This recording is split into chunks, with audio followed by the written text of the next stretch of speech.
Before hell had a name, before demons ruled the underworld, before humanity learned fear, before heaven was silent, there was a rebellion.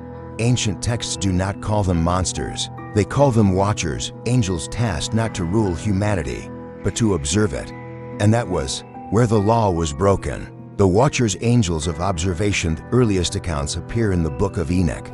Older than much of the Bible, the watchers were sent to earth to monitor humanity's development. They were not warriors, not judges. They were teachers. But observation turned into fascination.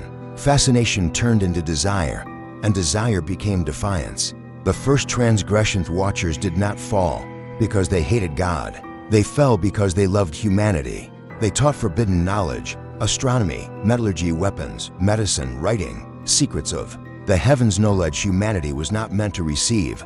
And worse, they took human women. From this union came the Nephilim, giants of immense power, intelligence, and violence. The world became unstable. The balance was broken. Azazel, the angel of forbidden knowledge. Azazel was not the leader. He was the teacher. He showed humans how to forge weapons, how to manipulate matter, how to dominate nature.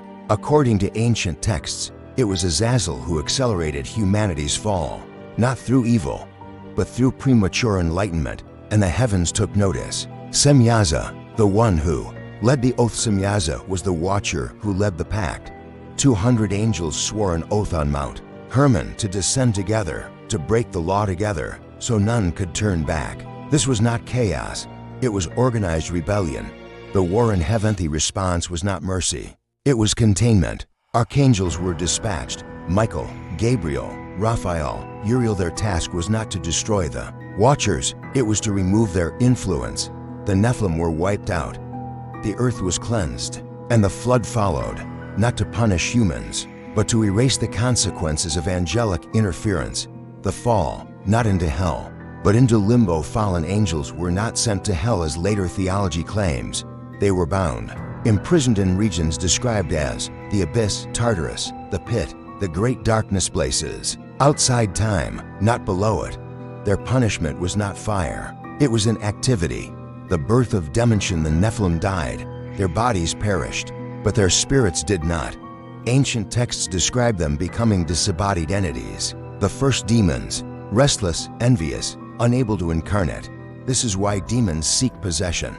They are remnants of a hybrid age that should never have existed. Lucifer, not the first fallen country. To popular belief, Lucifer was not the first to fall. He represents a later rebellion, a symbol of authority challenging absolute law. But the Watchers fell first, and their crime was far more dangerous.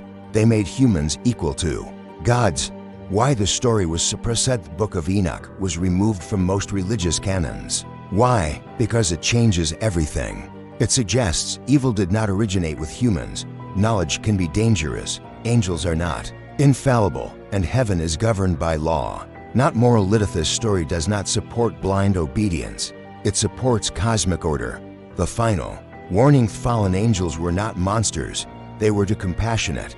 They interfered, and interference always leads to collapse. The ancient warning is clear: when higher beings guide humanity too closely, when knowledge is given too early, when laws are broken for good intentions, the world resets, and the fallen are never remembered as heroes, only as warnings.